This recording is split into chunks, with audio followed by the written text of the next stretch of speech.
A woman disappears. The police search for a while. The news moves on. Her family believes she's gone forever.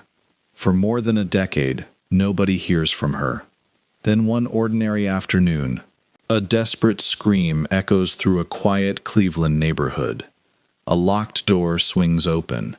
A frightened woman runs into the sunlight. And with her comes one of the most horrifying kidnapping cases in American history. But this story isn't just about captivity. It's about survival. It's about unimaginable resilience. And it's about a woman the world almost forgot. This is the true story of Michelle Knight. Childhood photos of Michelle. Cleveland streets in the late 1990s. Family images. Michelle Knight was born on April 23, 1981, in Cleveland, Ohio. Her childhood wasn't easy. She later described growing up in an unstable home filled with neglect and abuse. Life seemed determined to test her long before adulthood.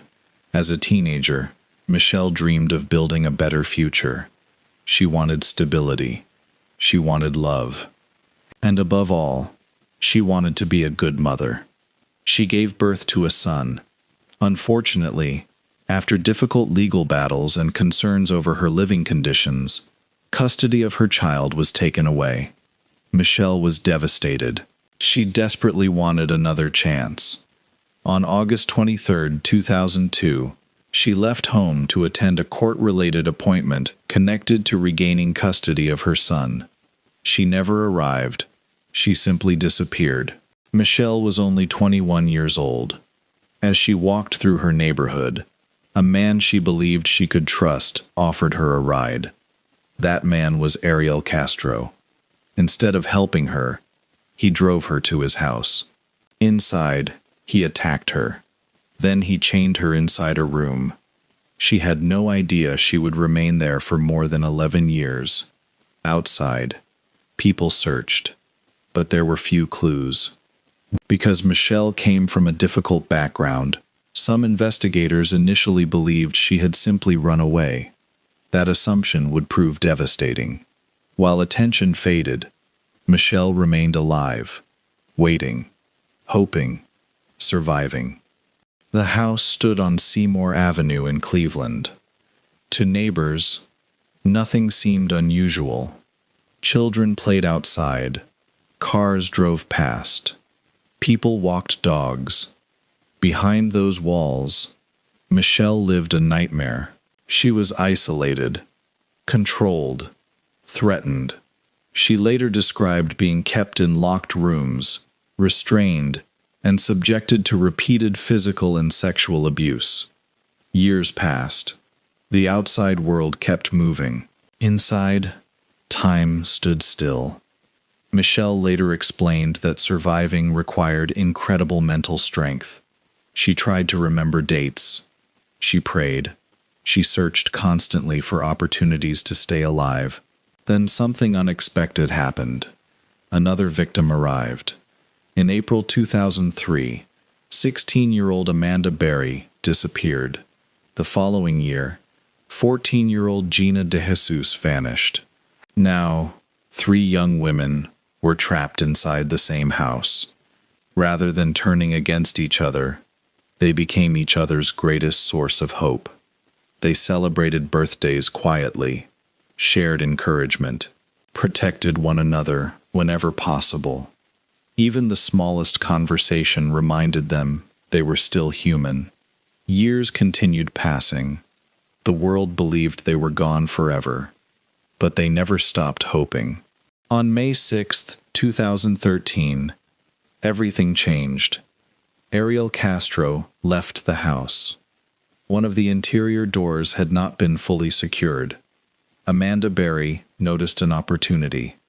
She shouted. She banged on the door. A neighbor, Charles Ramsey, heard the cries. Together, they forced the damaged door open. Amanda escaped carrying her young daughter, who had been born during captivity. She immediately called 911. That emergency call became one of the most recognizable recordings in modern American true crime. Police rushed to the home. Inside, They found Michelle Knight, then Gina DeJesus. After more than a decade, the missing women were finally free. The entire country was stunned. Police searched the house. What they discovered confirmed years of abuse. Investigators collected chains, restraints, and extensive forensic evidence. The case quickly grew into one of the most significant criminal investigations in Ohio's history. Ariel Castro was arrested.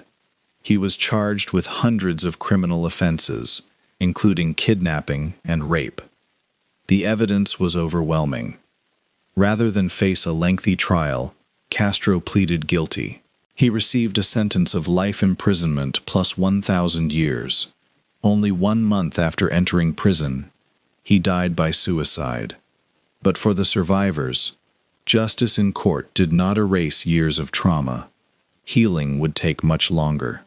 Freedom brought challenges. Michelle had to learn ordinary things again. How to walk through a store, how to trust people, how to sleep peacefully, how to build a future, how to build a future. Instead of allowing her past to define her, she became an advocate for victims. She changed her name to Lily Rose Lee as part of rebuilding her life. She published a memoir. She began speaking publicly about resilience, recovery, and hope. Again and again, she emphasized one message: survival is possible, even after unimaginable suffering. Michelle Knight's story forces difficult questions. How can someone remain hidden for 11 years in a busy neighborhood? How can assumptions during a missing person investigation affect the outcome? And how much strength does it take to survive when the world believes you've disappeared forever? Her story is not one of defeat. It is one of extraordinary resilience. Today, Michelle's experience reminds investigators never to give up on missing person cases. It reminds families to keep searching, and it reminds all of us that sometimes the greatest act of courage is refusing to lose hope. If this story moved you, consider subscribing for more carefully researched true crime documentaries based on verified evidence.